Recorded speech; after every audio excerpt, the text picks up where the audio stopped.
Good morning, students. Today we are going to do Achilles, the sixth lesson of our literature text. So before beginning with this particular lesson, let me tell you about the author of this lesson. Let us move to the writer of the lesson. The writer of Achilles is Gerald Malcolm Durrell. He was born in 1925, died in 1995. Gerald was born in Bihar in India, but soon after his father's death, his family shifted to England in 1928. So apart from being a renowned, so he was a famous author, naturalist, zookeeper, conservationist, and television presenter. So the one who presents programs for television, right? So he had all these qualities. Apart from all this, Durrell was a talented artist. He was a talented artist and caricaturist too. Now, what do you understand by caricaturist?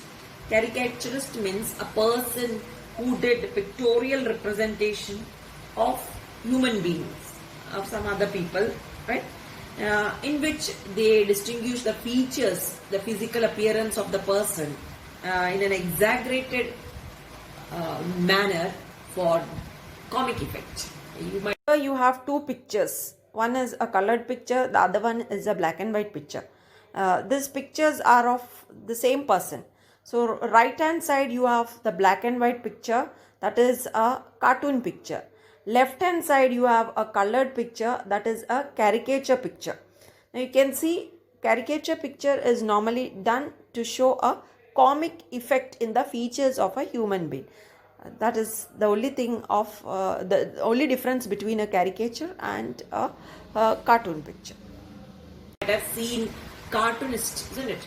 Cartoonists drawing cartoons and all. You might have seen these cartoons in newspapers. Cartoons of political leaders, ministers. You might have seen this, isn't it? So it looks funny, isn't it? So it's such a funny representation, pictorial representation is called as caricature. It's somewhat similar to it, but slightly different from cartoon drawing. Okay, slightly different from cartoon drawing. That is what is called as caricaturist. So mostly his write-ups were mostly autobiographical.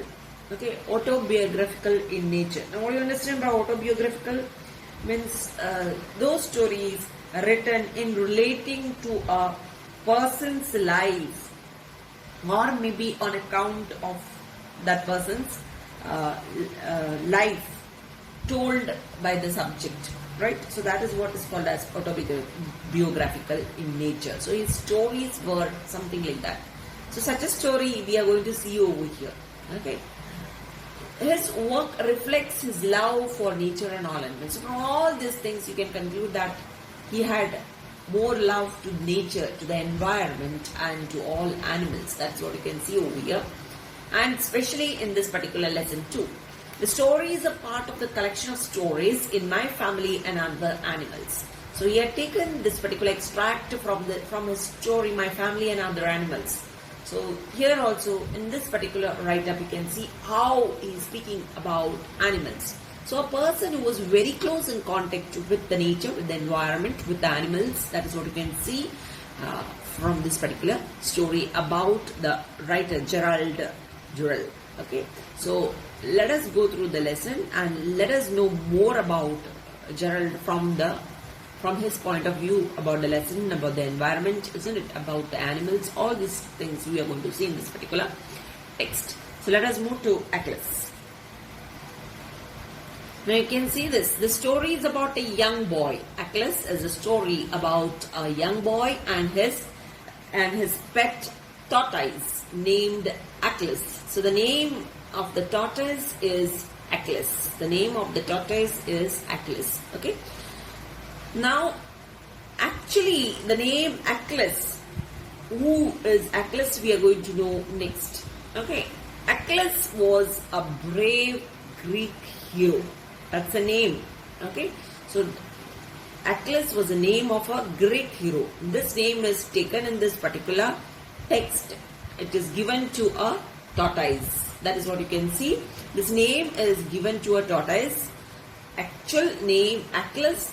Achilles was a name of a brave Greek hero. Now, who was this Greek hero? You can see over here more detail is given about the Greek hero.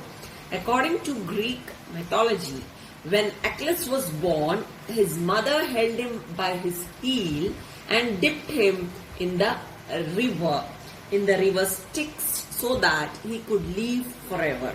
Okay. So when this Greek hero was born, what did his mother do? Mother had held him by his heel, heel of the leg. So he was caught hold on the heel, and his mother had dipped him. It is believed that his mother dipped him in the river Styx. Now, what is this river Styx? River Styx. This is a river in Hades. Okay, Hades, over which the souls of the dead are ferried by chariot. Now, Hades means hell. It is hell. Okay, river in hell. River in hell, and you know what will be there in hell. So, over this river, the souls, the soul of the dead people, fine, the souls of the dead, ferried by Charon. Charon is the ferryman who used to take the souls of the dead people. So, in such a river, Achilles' mother dipped Achilles. Why she dipped? So that he could live forever, to get a longer life, right? So took him to the mouth of the dead, isn't it? Death, and from there he was brought back. That is what you can see. He was taken to the mouth of death, and from there she took him back so that he could live forever. So no death for him, right? So this is what she believed, and this is how he was brought in light, right? As his heel was the only part of his body that was not washed by the holy water, he was vulnerable only on his heel. So the remaining part of the body was washed in the holy water, right? Holy water. So only the heel. Why the heel? Because his mother caught him on his heel. So his heel was not washed. Years later, after surviving many battles, Achilles finally died after an arrow pierced his heel. Okay, so that was the cause of his death. See, we are born to die. That is reality. That is fact. That is genuine thing, isn't it, in our life? So the only reality in our life is that we are born to die. So nobody can live forever. Right? Nobody can live forever. And every mother feels, in spite of knowing this fact, every mother feels that her child should live forever in this world, isn't it? So with that expectation, with that hope, the mother leaves this world, isn't it? Always a mother leaves this world thinking that her child will live forever. So that is what you can see over here in this Greek hero's life also. His mother also wanted him to live forever. That is why she did this. She tried to make him live forever, and that is why she caught hold of him, dipped him in the holy water, okay, in the river Styx. She dipped him in the river Styx. So, and she believed that he will live forever. So nobody could kill him. That is what she believed. And that was true too. In his life, all the other parts of body, after winning so many, he was a brave hero, Greek hero. After winning many battles, nobody could defeat him, nobody could kill him because of this power in him, which his mother had did. But then one thing had happened. She had caught him on the heels and had dipped him. So the heels was not dipped in the holy water, and that became the cause of his death. That is what you can see. The heels became the cause of his death. So this is what had happened. Achilles finally died after an arrow pierced. The arrow pierced his heel, and with that he had to die. So whatever you try, but still you have to face death, isn't it? So that is what you can learn from this particular short story, what you have seen about Achilles. So now we are not going to see this Achilles in this particular story. That is why I spoke more about Achilles. So how the name came. Okay, so the author got this name Achilles, and that name is given over here for a tortoise. Okay, so let us see the tortoise's Achilles over here, right? So Achilles' heel is an idiom which means a single weakness in an otherwise strong person or thing. So this is an idiom, right? Achilles' heel. You will see this, it's called an idiom, which is used, which means single weakness in an otherwise healthy person, strong person. That is what you can understand from this. Achilles means weakness, that is what it means, right? Weakness in a strong, otherwise he is strong, healthy. So Achilles' heel means it means a single weakness in a healthy person. That is what it means. Now here we are having some more idioms. Let us match them with the meaning. See how things are connected to each other. The first one, have one's back to the wall. What does it mean, have one's back to the wall? Now the meaning of this idiom is given over here, a single weakness in an otherwise strong person or thing. Similarly, have one's back to the wall means have no means of escape. Have no means of escape. Next one, have a chink in one's armor. Have a chink in one's armor means have a small weakness or fault. That is what it means. Next one, have fit of clay means have a defect in one's character.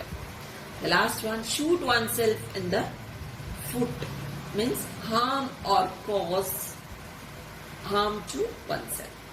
These are the meanings of these idioms. So now let us move to the lesson. Why do you think the boy in this story has named his pet tortoise Achilles?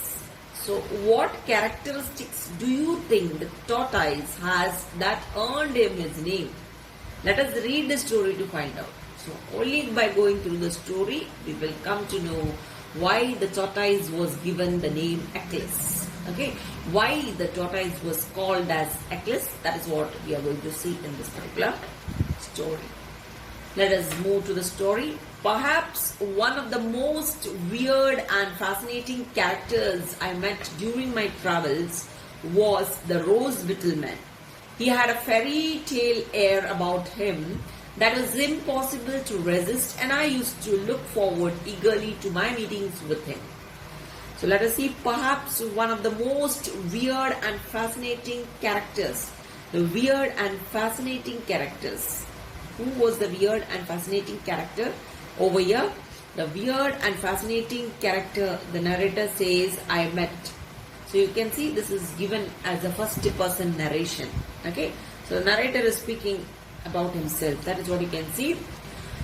Perhaps one of the most weird and fascinating, weird, awkward type, okay, fascinating character during my travels, narrator while traveling happened to meet was the Rose Beetle Man.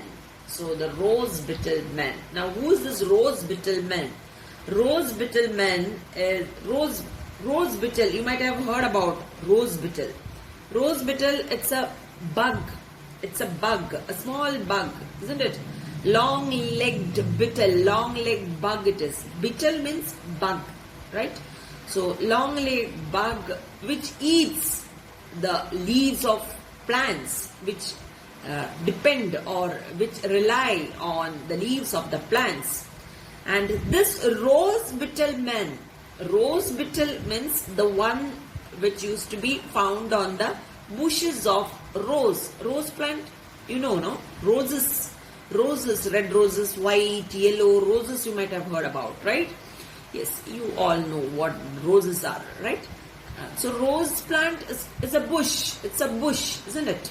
With all thorns on it, and there are leaves also for this bush, isn't it? So those beetles which used to survive on the leaves of the rose plant is called as Rose Beetle. So here the Rose Beetle Man the man is called as Rose Beetle Man. You can see over here, a man is being called as Rose Beetle Man.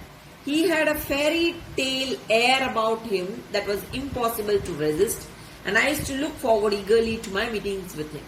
So he had such a fairy tale. Now, what do you understand by fairy tale? Are they real stories? No. Unreal stories. Those fantasy, isn't it?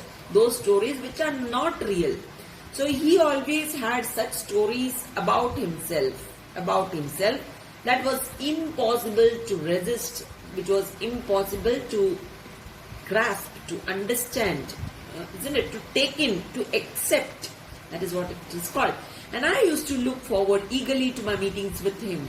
So the narrator saying, he used to eagerly wait to meet this person, Rose Beetle Man, to talk to him. He liked his fantasy. He liked his fairy tale air stories about himself, isn't it? He used to exaggerate. He used to speak about such stories which were not at all real. So these stories, who enjoyed? The narrator enjoyed. This is what you can see over here. This is what the narrator is telling over here in the first paragraph of the lesson. So let us move to the next one. I first saw him on a lonely road leading to one of the remote mountain villages. So where the narrator met Rose Beetle Man for the first time, to the remote mountain village, to a lonely road which was going to the remote mountain village. Okay, so this was a lonely road which was going towards the remote mountain villages. I could hear him long before I could see him, for he was playing a rippling tune on a shepherd's pipe, breaking off now and then to sing a few words in a curious nasal voice. Okay, so before the narrator could see the Rose Beetle Man, he could hear him. So you can see over here, the senses are placed over here. You can focus on the senses. How I told you, the writer of this lesson is much more close to the environment. That is what you can see throughout over here about the Rose Beetle Man, how the name came to this particular character, Rose Beetle Man, all those things, and his tales, his stories. Now we are moving to the senses. You can see narrator is very finely, very nicely narrating. He's saying over here, I first saw him on a lonely road leading to one of the remote mountain village. He met him over there. That is what it means. But then he says, the next line you can see over here how the narrator is putting the sentence. I could hear him before I could see him. So see how he had tackled with the things. You can see he's saying I could hear him. So before seeing, I could hear him. That is what you can see. So both the senses are used over here very technically. That is what you can see over here by the narrator, how he has used very technically the senses. Okay. So he says that I could hear him before I could see him. For he was playing a rippling tune on a shepherd's pipe. Why he could hear? Because he was playing a rippling. Rippling means a soft rising and falling. Okay, a very soft rising and falling tune. Okay, sound on a shepherd's pipe. Now what is the shepherd's pipe? It's a flute. Nothing else. It's a flute. Wherein you can place your forefinger. There are 4 finger holes in it, isn't it? You can place your thumb to the thumb holes that can be played with one hand, right? So it's a flute, normal flute. We all have seen flute, isn't it? You close the hole and you give music, isn't it? So that is how it is played. So it's a flute which is being spoken over here. Shepherd's pipe, that is a flute. Flute is not such an instrument which is made with some other metal. Okay, over here, that is why it is called as shepherd's pipe. Okay, so anybody can make a flute out of a bamboo. You can make a flute. It's not a big thing, isn't it? So that is why it is called as shepherd's pipe. Breaking off now and then to sing a few words in a curious nasal voice. So breaking off now and then. So he was breaking off. So the music, the tune, the sound which was played in it was not continuous. Okay, he was trying to sing a few words in a curious nasal voice. Nasal from the nose, the voice from the nose. So from that, he was trying to put music, put sound, trying to sing on this shepherd's pipe. Who? The Rose Bittleman. Let us move to the next.